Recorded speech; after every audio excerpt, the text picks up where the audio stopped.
Bismillahirrahmanirrahim. Meneruskan konstruksi ayat ya. Misalnya begini, Anda jangan langsung menyalahkan Nabi Adam. Saya ini sering kampanye untuk membela Nabi Adam, karena banyak kiai yang cerita Nabi Adam itu salah melulu. Nanti kan kita di surga kan nggak perlu ngajukan kredit, nggak perlu punya istri cantik yang minta ke mall, karena kelebihannya bidadari itu cantik, nggak minta belanja. Sudah gitu di madu juga nggak protes. Tapi kalau di dunia itu sudah minta belanja, di madu protes. Nah, jadi tapi kenapa Nabi Adam akhirnya keluar dari surga dan kita menyalahkan hanya demi kepentingan supaya tadi punya istri cantik, tidak minta uang apa belanja dan boleh dipoligami mau maksudnya. Di konstruksi ayat itu tidak ditampakkan, tapi semua ahli tafsir tahu. Misalnya fadallahuma bihurur, setan menipu Adam dan Hawa dengan curang. Hurur itu nipu. Jadi kalau ngaji nipu itu mulai dulu itu ya gurunya setan itu. Jadi Nabi Adam itu di surga dengan penuh limpahan anugerah. Buah apa saja ada, makanan apa saja ada, enggak bayar. Tempat mewah leg juga enggak bayar. Kalau Anda di hotel leg sedikit aja bayarnya minta ampun. Akhirnya setan itu pura-pura nangis terseduh-seduh. Akhirnya Nabi Adam menghampiri. Kenapa kamu nangis? Saya ini iba sama kamu, kasihan. Nikmat yang begini nikmat, pada akhirnya Anda ini mati, karena Anda manusia, pasti mati. Kasihan sudah senikmat ini kemudian Anda mati. Pura-pura nangis, jadi lama ya nangis, acting itu. Akhirnya Nabi Adam tanya, lalu solusinya gimana? Terus setan tinggal numpangi. Hal adulluka ala syajaratil khuldi wa mulkil la yafla. Kamu mau tak kasih vitamin, makan pohon khuldi, nanti kalau kamu makan itu terus abadi. Jadi terus setan, Nabi Adam mulai ragu ya, tapi Allah melarang saya makan pohon khuldi itu, syajaratul khuldi itu. Kamu tidak usah cari tafsirnya, itu anggur apa ketela apa duren, itu namanya orang kurang penggawean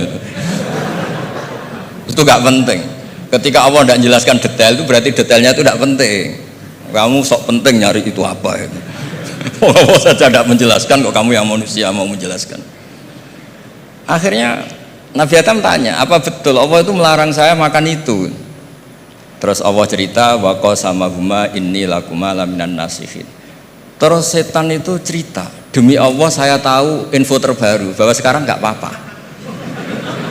Jadi hukum terbaru itu. Singkat cerita Nabi Adam makan. Ketika makan, berarti setan salah karena menipu Nabi Adam, Adam salah karena makan pohon khuldi tadi. Apa yang terjadi? Allah manggil Nabi Adam, Adam kenapa kamu makan itu? Bukankah pohon-pohon yang lain, buah-buah yang lain itu cukup? Kenapa kamu makan yang saya larang itu? Terus jawab Nabi Adam ini yang unik, yang kita harus bela Nabi Adam ila yaumil qiyamah. Wa izzatika ya Rabbi ma'adzunnu anna ahadan yahlifu bika kadiban.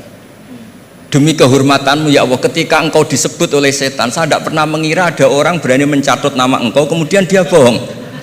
Ketika engkau disebut ya Allah, saya tidak pernah ngira ada orang mencatut nama engkau kemudian dia bohong.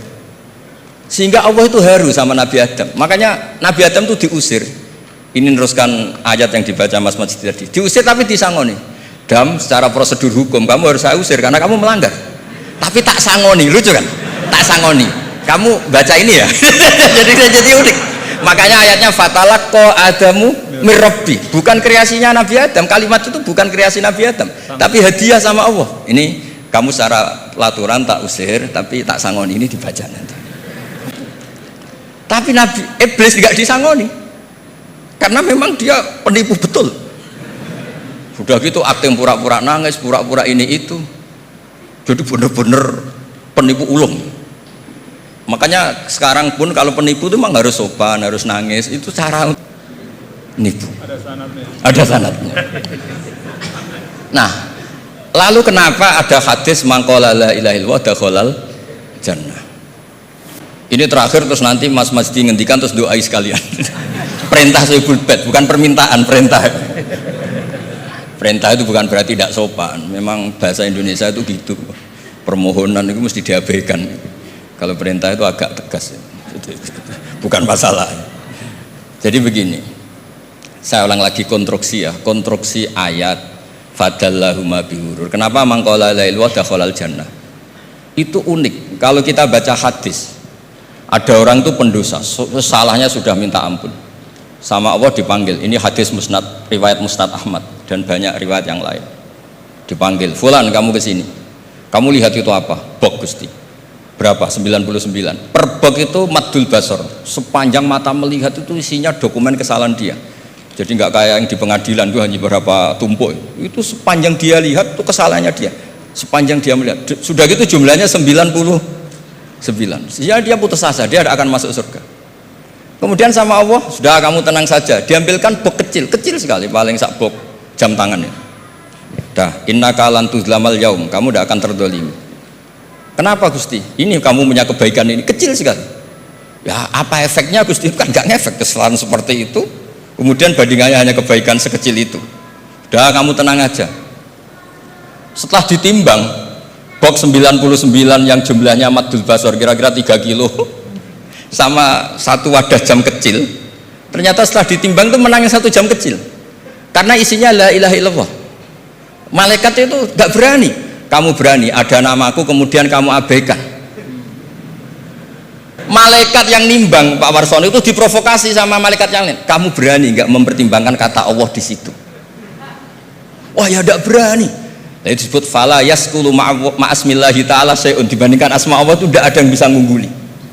Nah, di sini terus para torekot, para apa konwiridan Allah, Allah, Allah. Tapi karena kita ini sekarang sudah tidak ngaji malah tanya, gunanya apa sih muni Allah, Allah? Lu nyebut pangerane orang-orang gunanya. Oh ini sedang nyebut Tuhannya, kok kamu tanya gunanya apa? Kamu tak kasih uang aja. Lah Nabi Adam juga sama, ketika disebut asma Allah itu nggak mikir yang lain, apa setan itu penipu apa enggak, sudah grogi yang manggil Allah langsung. Nah makanya saya mohon, kenapa kita memahami mangkana akhiru kalamihi Allah la ilaha illallah dakhalal jannah, karena dengan itu malaikat nggak berani macam-macam. Jadi nanti kalau Anda ketemu malaikat tukang hisab, ayo silahkan abaikan nama Allah. Kalau kamu berani berarti tidak malaikatnya Allah. Masa namanya Allah gak dipertimbangkan, apalagi ini asmane Allah.